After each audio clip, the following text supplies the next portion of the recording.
बाबा साहब आम्बेडकर जी ने जो संविधान हमें दिया है ना, जिस संविधान की रक्षा के लिए हम प्रतिबद्ध है, संविधान में वक्फ कानून का कोई स्थान ही नहीं है। भारतीय जनता पार्टी इसी सत्र के अंदर वक्फ का बिल भी लाएगी और इसको पारित भी कराएगी, इसको कोई नहीं।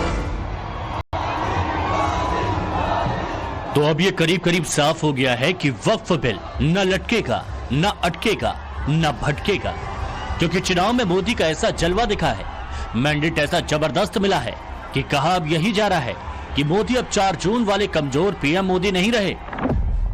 लोकसभा चुनाव के बाद पहले हरियाणा में बीजेपी ने सरकार बनाई और अब महाराष्ट्र में एनडीए गठबंधन ने प्रचंड जीत दर्ज की। जाहिर है लोकसभा चुनाव में कमजोर हुई बीजेपी अब दोनों राज्यों में जीत के साथ पूरे जोश में है। सवाल यही है कि महाराष्ट्र में 90% की स्ट्राइक रेट से जीत हासिल करने वाले नतीजों के बाद क्या वक्फ बोर्ड का वक्त अब खत्म हो जाएगा? क्या वक्फ बिल में संशोधन हो ही जाएगा? प्रधानमंत्री नरेंद्र मोदी ने भी यूपी से महाराष्ट्र तक मिली जीत के बाद अपनी विक्ट्री स्पीच में इस बात का खुलकर इशारा कर दिया है। कांग्रेस ने तुष्टीकरण के लिए कानून बनाए, सुप्रीम कोर्ट के आदेश तक की परवाह नहीं की। इसका एक उदाहरण वक्फ बोर्ड है। दिल्ली के लोग तो चौंक जाएंगे। हालात ये थी कि 2014 में इन लोगों ने सरकार से जाते जाते दिल्ली के आसपास की अनेक संपत्तियां वक्फ बोर्ड को सौंप दी थी। बाबा साहब आम्बेडकर जी ने जो संविधान हमें दिया है ना, जिस संविधान की रक्षा के लिए हम प्रतिबद्ध है, संविधान में वक्फ कानून का कोई स्थान ही नहीं है। वक्फ को लेकर पूरे देश में हंगामा मचा है। एक तरफ वक्फ बोर्ड वर्सेस सनातन बोर्ड की कशमकश चल रही है, तो दूसरी तरफ कर्नाटक में वक्फ बोर्ड की मनमानी के खिलाफ सड़क से लेकर सदन तक बवाल मचा हुआ है। वक्फ एक देशद्रोही कानून है। वक्फ एक लैंड जिहादी है, लैंड टेररिज्म है। ऐसे में माना यही जा रहा है कि इस संसद सत्र में ही अगले कुछ दिनों के भीतर वक्फ बोर्ड की दिशा और दशा पूरी तरह से तय हो जाएगी। 25 नवंबर से प्रारंभ हो रहे संसद के शीतकालीन सत्र में 16 नए बिल लिस्ट किए गए हैं, लेकिन सबसे ज्यादा निगाहें वक्फ बिल पर होंगी, क्योंकि इसको लेकर गठित जेपीसी की बैठकों में काफी हंगामा हो चुका है और जेपीसी के पास 29 नवंबर तक अपनी रिपोर्ट सबमिट करने की समय सीमा है और संसद का शीतकालीन सत्र 25 नवंबर से प्रारंभ होकर 20 दिसंबर तक चलेगा। सरकार चाहेगी कि इसी सत्र में वक्फ संशोधन बिल को पास करा लिया जाए। इसके लिए सरकार ने बिल को सूचीबद्ध भी कर दिया है, लेकिन इसी बिल को लेकर इस वक्त बिहार की राजधानी पटना में बैटल फील्ड सजाया गया है। इस वक्त आप देख रहे हैं जमीयत के उसी जलसे की तस्वीरें जो बापू सभागार में की जा रही है और इस जलसे में वक्फ बोर्ड विधेयक पर निर्णायक लड़ाई का ऐलान किया गया है।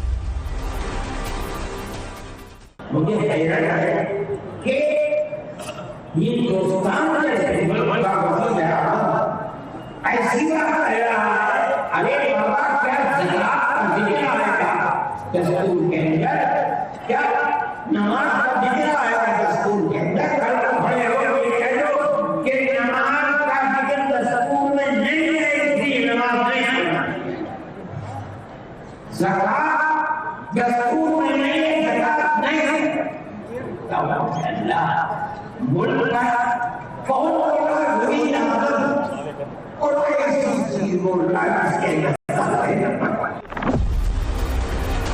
असल में जमीयत वक्फ पर आर पार के मूड में है। पटना में एक तरह से अल्पसंख्यक समुदाय की ओर से शक्ति प्रदर्शन की कवायद की जा रही है, जिसे लेकर राजनीति के जानकारों का मानना है कि अरशद मदनी नीतीश कुमार के सहारे केंद्र पर दबाव बनाना चाहते हैं, क्योंकि अगले साल बिहार में विधानसभा चुनाव होना है। लेकिन देश के गृह मंत्री अमित शाह पहले ही कह चुके हैं कि इसी सत्र में न सिर्फ वक्फ संशोधन बिल को लाया जाएगा, बल्कि उसे पास भी कराया जाएगा। मोदी जी अभी अभी वक्फ कानून में संशोधन लेकर आए हैं, इसका भी ये विरोध कर रहे हैं। रावेर वालों, ये वक्फ कानून बदल देना चाहिए या नहीं बदल देना चाहिए? अरे जोर से बोलो, बदलना चाहिए या नहीं बदलना चाहिए? अभी अभी कर्नाटक में गांव के गांव वक्फ की संपत्ति कर दिए, कई मंदिर, किसानों की भूमि, गांव वालों के घर वक्फ की संपत्ति हो गए। उधर वक्फ संशोधन बिल को लेकर जेपीसी ने गुरुवार को अपनी आखिरी बैठक की। जेपीसी के अध्यक्ष जगदंबिका पाल कह रहे हैं कि वक्फ विधेयक पर जेपीसी की रिपोर्ट तैयार है, लेकिन विपक्षी सांसदों ने जेपीसी का कार्यकाल बढ़ाने की मांग की है। इसके लिए वो सोमवार को संसद सत्र शुरू होने के साथ ही लोकसभा स्पीकर ओम बिरला से मुलाकात भी करने वाले हैं। जेपीसी अध्यक्ष का कहना है कि अब तक जेपीसी की 5 बैठकें हो चुकी हैं। वक्फ संशोधन बिल पर कुल 29 घंटे से अधिक सवाल जवाब हुए, साथ ही सभी हितधारकों के साथ 25 बैठकें हुई। इसको लेकर एक रिपोर्ट तैयार की गई है, जिसे अब सदन में पेश किया जाना है। लास्ट डेट 29 नवंबर है। पार्लियामेंट्री कमेटी ऑन वक्फ की आज जो बैठक थी, उसमें हमने मिनिस्ट्री ऑफ माइनॉरिटी अफेयर्स को बुलाया था। लगभग 6 घंटे चली, जिसमें उन्होंने क्लाज बाय क्लाज जो हमारे वक्फ बोर्ड के अमेंडमेंट्स हैं 44 के, इस पर उन्होंने डिटेल एक्सप्लेनेशन दिया है कि लगातार करीब 5 सिटिंग्स में 29 घंटे से ज्यादा इस अमेंडमेंट पे क्लाज बाय क्लाज पे सवाल आ चुके हैं और सवालों का मिनिस्ट्री ऑफ माइनॉरिटी अफेयर्स ने जवाब दिया। हमने साउथ के भी टूर किया और नॉर्थ के भी। साउथ में हम महाराष्ट्र गए, हम गुजरात गए, तमिलनाडु गए, कर्नाटका गए, तेलंगाना गए, उड़ीसा गए, असम गए, तो काफी डिटेल डिस्कशन और डिलिब्रेशन चला है। जैसे ही जेपीसी संसद में अपनी रिपोर्ट पेश करेगी, बहुत संभव है मोदी सरकार उस संकल्प को पूरा करने की तरफ कदम बढ़ा दे, जिसका ऐलान देश के गृह मंत्री महाराष्ट्र और झारखंड में कर चुके हैं। जाहिर है संसद का शीतकालीन सत्र बहुत ज्यादा हॉट रहने वाला है। इससे पहले मौलाना ब्रिगेड ने भी इसके खिलाफ मोर्चा खोल दिया है, जिसका सबूत है पटना में जमीयत की बड़ी रैली।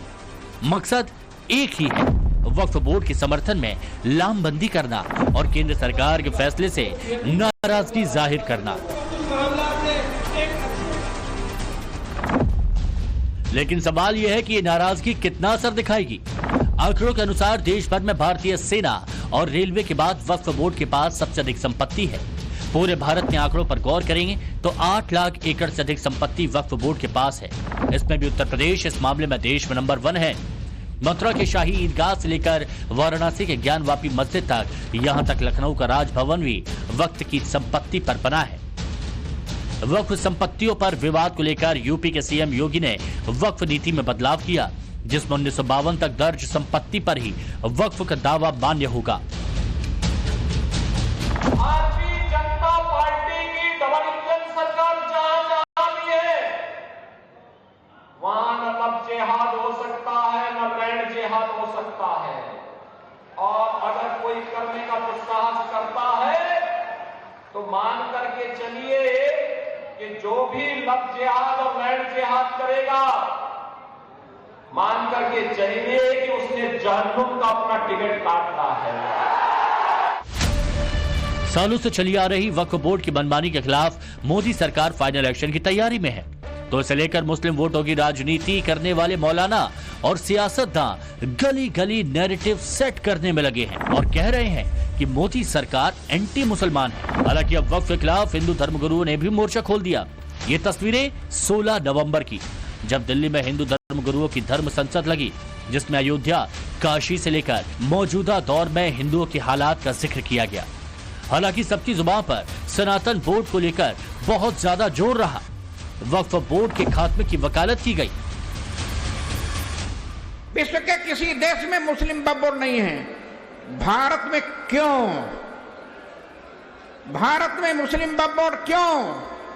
मैं निवेदन करना चाहता हूं, विश्व के किसी देश में ये कानून नहीं है, लेकिन भारत में ऐसा कानून क्यों आया कि जल्दी से जल्दी मुस्लिम वक्फ बोर्ड को खत्म करके सनातन बोर्ड के गठन करें और सनातन बोर्ड के माध्यम से समाज की रक्षा का संकल्प लें।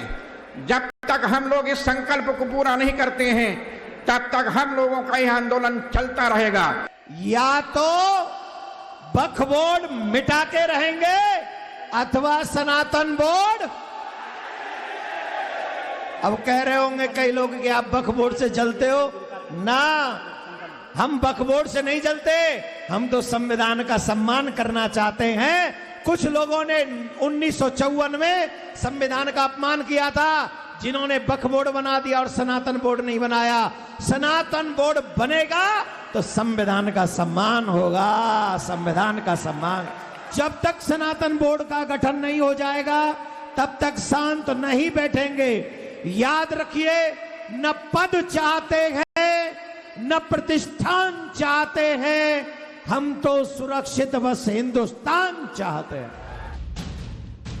हिंदू धर्मगुरुओं की दलील यह है कि जब वक्फ बोर्ड की आय में किसी तरह की ट्रांसपेरेंसी नहीं, मस्जिद, मदरसों और चर्चों पर किसी तरह की निगरानी नहीं, तो फिर मंदिरों को लेकर ही क्यों बार बार शुचिता की बात आती है।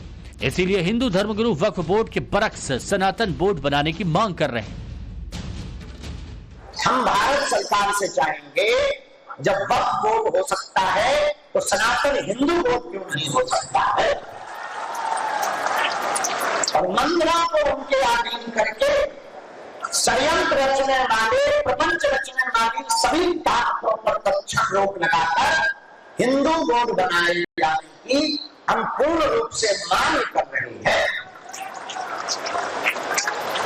और ये हिंदुओं की सहनशीलता देखकर हमारा तो खून उबाल आ रहा कि हम लोगों के देखते हुए वो कितने बड़े बड़े प्रपंच रचते। आज मोदी ने वक्फ का कानून लेकर आए हैं, जो बिल लाए हैं पार्लियामेंट में पेश किया गया।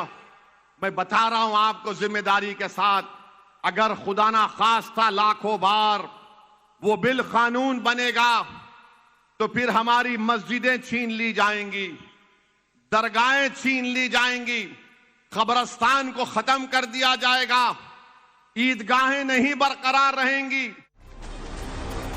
असल में ओवैसी जो नैरेटिव सेट करना चाहते हैं, हकीकत वैसी बिल्कुल भी नहीं, बल्कि सच्चाई इसके बिल्कुल उलट है। नए बिल में वक्फ की संपत्ति जिला मजिस्ट्रेट के दफ्तर में रजिस्टर्ड करानी होगी। संपत्ति से होने वाली आमदनी की जांच का प्रावधान रहेगा। सिर्फ मुस्लिम ही वक्फ संपत्ति बना सकेंगे।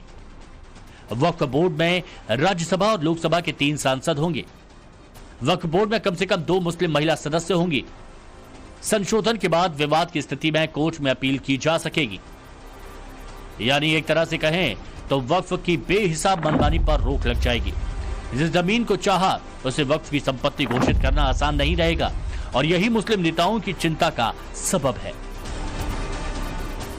मुस्लिम पर्सनल लॉ बोर्ड ने और तमाम मिली दीनी जमातों और तंजीमों ने एक आवाज होकर वक्फ अमेंडमेंट बिल को नामंजूर करने की बात की है। और अभी आप हमारे जनरल सेक्रेटरी मोहतरम से सुन चुके कि मुसलमानों ने पूरी कुव्वत के साथ जेपीसी के सामने अपनी राय रखी है और इस बिल को नामंजूर करने की बात कही है। वक्फ अमेंडमेंट बिल 2024 का इसके सिलसिले में भी पूरी कुव्वत के साथ एक पैगाम दिया जाएगा कि हम इस सियाह बिल को नामंजूर करते हैं, रिजेक्ट करते हैं, और हुकूमत से गुजारिश करते हैं, बल्कि मुतालबा करते हैं कि इस बिल को वापस ले लें, इसलिए कि ये बिल वक्फ जायदादों के लिए सख्त नुकसानदेह है। वक्फ बोर्ड कैसे जमीन कब्जा करता है, पूरे देश में इसकी एक नहीं सैकड़ों मामले सामने आ चुके हैं। कर्नाटक में तो बीजेपी ने वक्फ की मनमानी के खिलाफ नम्मा भूमि नम्मा हक, मतलब हमारी जमीन हमारा हक नाम से राज्यव्यापी विरोध प्रदर्शन का सिलसिला शुरू किया है। बीजेपी का आरोप है कि कर्नाटक में आजादी से पहले वक्फ संपत्तियों की संख्या 10,000 थी, जो अब 9.5 लाख तक बढ़ गई है। मंड्या जिले के श्रीरंगपटना में 400 साल पुराने मंदिर पर वक्फ के दावे को लेकर भी वहां माहौल गरमाया है। कर्नाटक में पूरा जिला में वक्फ का खिलाफ धरने में बैठे हैं। हर जगह में हमारे कार्यकर्ता लोग, एमएलए, हमारे एमपी वक्फ का खिलाफ लड़ रहे हैं क्योंकि वक्फ एक देशद्रोही कानून है। वक्फ एक लैंड जिहादी है, लैंड टेररिज्म है, हमारा जमीन का छीनने का एक षड्यंत्र है।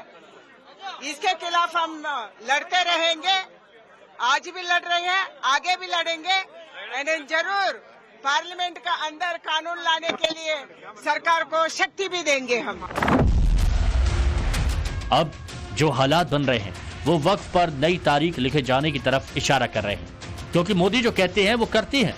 इसीलिए कहा यही जा रहा है कि इंतजार बस चंद दिनों का है। हालांकि वक्फ बोर्ड में किसी तरह का बदलाव ना हो, इसके लिए उलेमा और जमीयत गली गली घूम रही है। मगर वक्फ को लेकर 44 संशोधनों का प्लान रेडी है। संसद में इसके लिए कैसे समर्थन जुटाना है, इसका गुणा गणित भी सेट किया जा चुका है। Bureau report, times now Bharat.